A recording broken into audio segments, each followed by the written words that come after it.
Well, hello, friends. Bishop Andy C. Luter here, and I want to welcome you to another one of my video blogs that I pray will prove to be a blessing to you. Again, I'm Bishop Andy C. Luter, and this is our monthly ministry blog.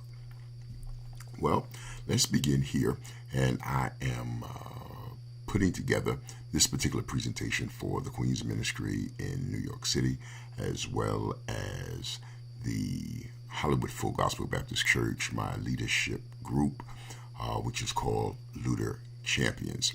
I have labeled this particular video blog Leadership Through the Eyes of the Leader and Followers, and it is called Through the Looking Glass. Come on, friends, let's get started.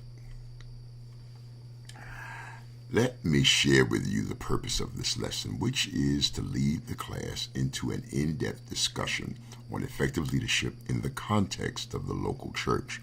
The hope is that students will exit the experience with a greater understanding and appreciation for church leadership, and perhaps more importantly, will see their role and responsibility in making leadership as effective as it can be.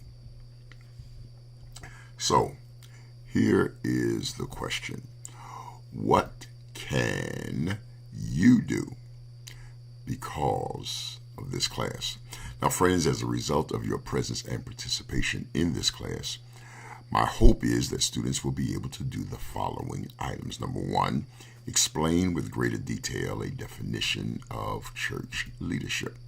Secondly, appreciate those who occupy positions of leadership in the local church.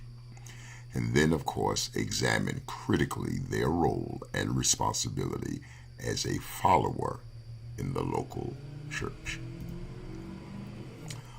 Alrighty, so let's begin here with a clear yet concise definition of church leadership. Vocatio is a Latin word from whence we get the English word vocation, and carries with it a sense that one is called or summoned into service for the Lord. Friends, church leadership is a calling rather than something we decide to do. Now, I know that we have secularized this term vocation, and it usually means our craft, our revenue, whereby we are able to take care of ourselves and sustain ourselves.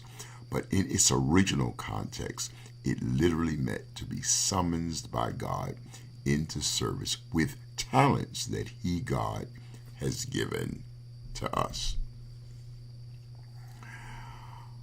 Let me make this statement. There is no leadership without fellowship. As important as leadership is, it does not function in a vacuum. Without meaningful leadership, without meaningful fellowship, the leader is simply participating in a gesture of futility.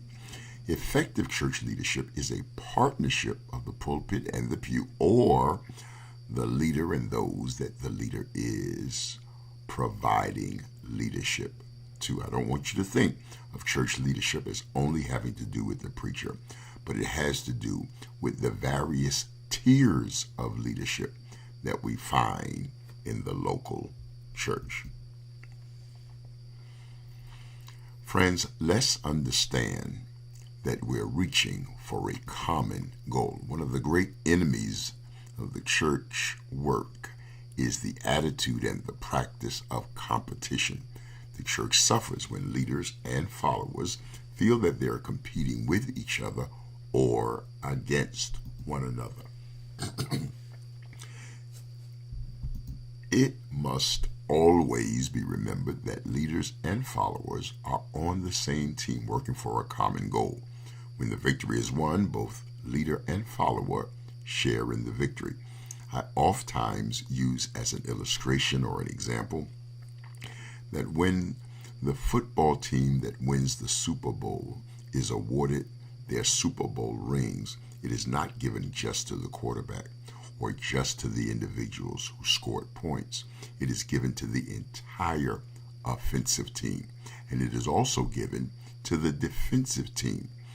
The offensive team is intended or designed to score points, but the defensive team Their job is to keep the other team from scoring more points than their own team. And in actuality, the victory goes not only to the offensive team, not only to the defensive team, but even the coaches and the trainers and everyone who makes up the organization. In like fashion, those of us who are in the church, when we have victory, everybody shares in the same glory.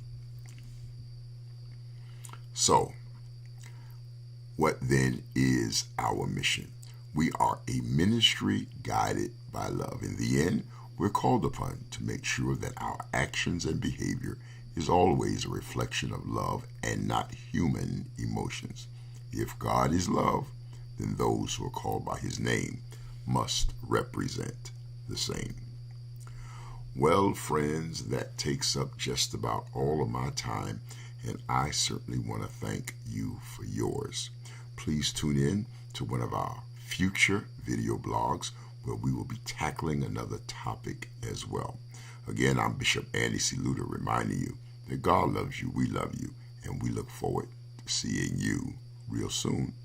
Thanks for watching. God bless.